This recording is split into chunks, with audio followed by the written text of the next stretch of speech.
Salam untuk semua saudara di mana saja berada. Saya Pendeta Eni Lulan, pelayan di Gemit Petra Kiva Menanu, menyapa saudara-saudara sekalian pada pagi hari ini dengan membawa perenungan dari Yehezkiel pasal 37 ayat 4, suara dari jurang yang dalam, di bawah tema Roh Tuhan menyembuhkan dan memulihkan. Saya berharap bahwa saudara-saudara ada dalam keadaan yang sehat dan kita bersama-sama akan ada di sekitar firman Tuhan untuk bisa merasakan isi hati Tuhan bagi kita sekalian.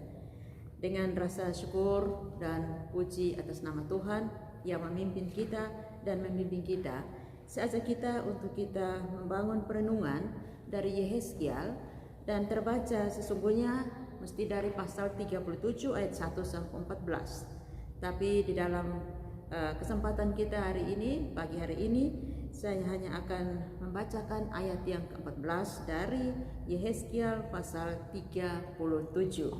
Demikian tertulis, "Aku akan memberikan rohku ke dalammu, sehingga kamu hidup kembali, dan aku akan membiarkan kamu tinggal di tanahmu, dan kamu akan mengetahui bahwa aku Tuhan yang mengatakannya dan membuatnya, demikianlah firman Tuhan."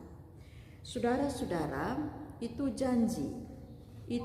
janji dari Tuhan kepada bangsa Israel, dan kita bertanya, apa yang terjadi?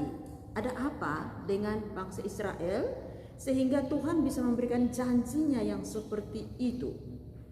Maka saya coba untuk mencarinya, dan saya dapat di dalam ayat yang ke-11 tadi tidak dibacakan. Di dalam pasal 37 ayat yang ke-11 di sana tercatat demikian, "Tulang-tulang kami sudah menjadi kering dan pengharapan kami sudah lenyap, kami sudah hilang." Saudara-saudara, itu isi hati Israel tentang Israel, tentang mereka. Pengharapan kami sudah lenyap, kami sudah hilang. Saudara-saudara, modal utama hidup kita adalah pengharapan. Kita berpengharapan selama kita hidup, dan kita hidup selama kita berpengharapan. Dengan pengharapan kita akan bisa bertahan dalam situasi yang sulit, bahkan terancam sekalipun. Saya kutip ada satu ilustrasi dari Andar Ismail. Dia bilang begini, seorang pelaut yang kapalnya hancur diterpa badai, dan dia sempat mengapung karena berpegangan pada sebilah papan. Tanpa makan, tanpa minum, pelaut itu akan bisa bertahan beberapa hari. Namun tanpa harapan, ia hanya akan dapat bertahan berapa menit saja. Begitu hilang harap, begitu putus asa, dia akan melepaskan genggamannya dari papan pengapung itu, lalu dia pasti tenggelam. Saudara-saudara, bangsa Israel yang kala itu berada dalam pembuangan. Mereka sudah sampai pada tahap tidak ada lagi harapan untuk bisa hidup sebagaimana mestinya, sebagaimana layaknya umat Tuhan. Sehingga mereka bilang, tulang-tulang kami sudah kering, pengharapan kami sudah lenyap, kami sudah hilang. Israel menganggap diri mereka ibarat tulang-tulang kering. Karena itulah kepada Yehezkiel, nabi pilihan Tuhan itu, dalam tuntunan Roh Tuhan untuk dibawa ke lembah yang penuh dengan tulang-tulang kering. Di situ dia mengalami sebuah penglihatan, tapi sebuah pengalaman spiritual bersama Tuhan untuk bisa mendapat sebuah gambaran tentang keberadaan Israel yang merupakan keadaan yang tak berpengharapan lagi, ibarat tulang-tulang yang berserakan. Dan yang menarik adalah bahwa Kala itu Tuhan bertanya kepada Yehezkiel, dapatkah tulang-tulang ini dihidupkan kembali? Dapatkah tulang-tulang ini dihidupkan kembali? Dapatkah engkau Yehezkiel, atau dapatkah manusia dengan segala keberadaan, segala kemampuan, bahkan segala keahlianmu bisa menghidupkan tulang-tulang yang kering ini? Saudara-saudara, Yehezkiel dan kita semua tahu bahwa tidak ada manusia yang bisa atau yang dapat menghidupkan tulang-tulang. Tetapi Tuhan tahu, Tuhan bisa. Seperti jawaban Yehezkiel dalam ayat yang ketiga di pasal 37 kitab Yehezkiel. Ya Tuhan Allah, Engkaulah yang mengetahuinya. Tuhan tanya kepada Yehezkiel, dapatkah tulang-tulang ini dihidupkan? Yehezkiel jawab dengan jelas, ya Tuhan Allah, Engkaulah yang mengetahuinya.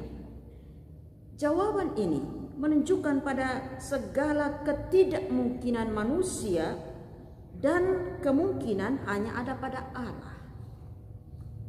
Ya Tuhan, Engkaulah yang mengetahuinya.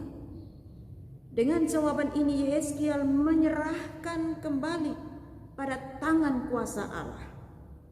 Karena kuasa Allah melampaui ketidakmungkinan manusia.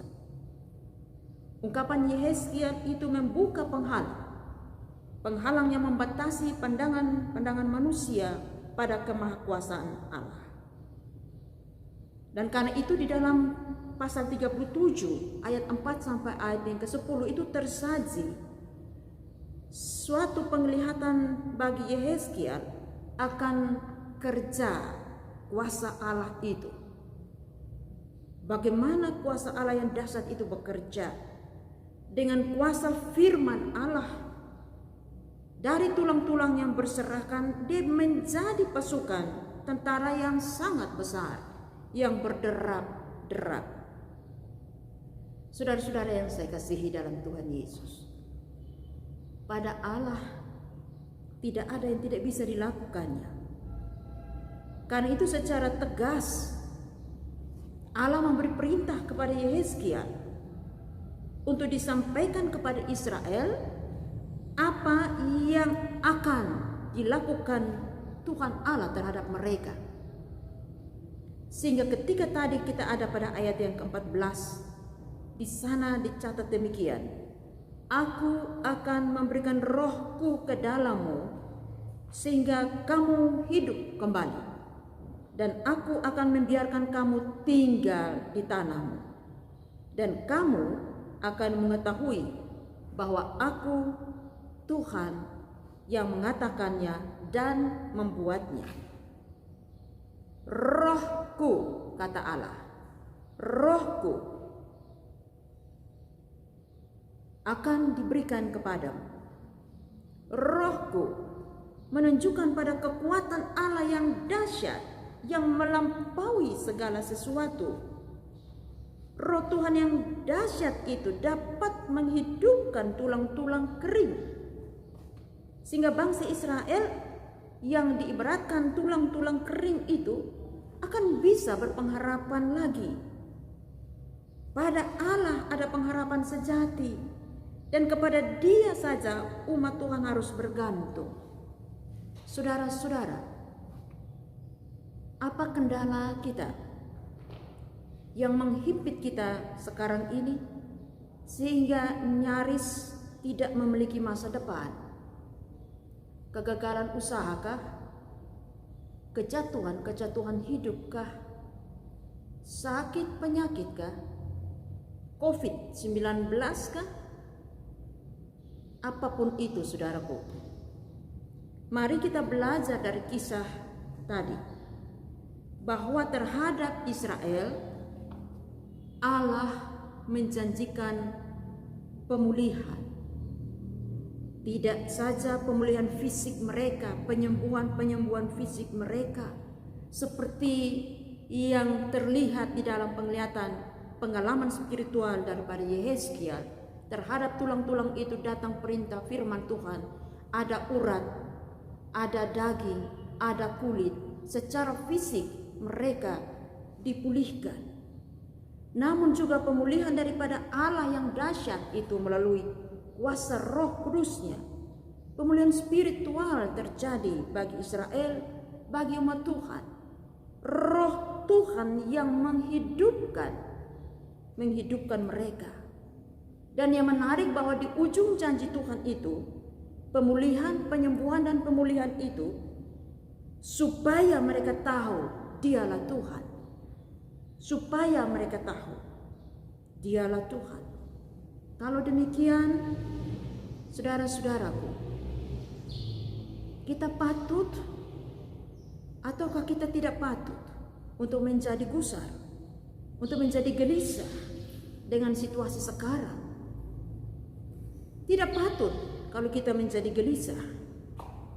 Kalau bangsa Israel diangkat dari keterpurukan mereka untuk berpengharapan kembali kepada Allah, maka kita juga patut menikmati janji Allah, sehingga kita pun tetap berpengharapan pada Dia. Ada satu kalimat yang terus akan ada di dalam benak kita. Kalimat tanya, dan kita bertanya pada diri kita, apa jadinya aku tanpa Tuhan? Kalau kondisi Israel jawabannya jelas, menjadi tulang-tulang kering, hilang. Apa jadinya aku tanpa Tuhan?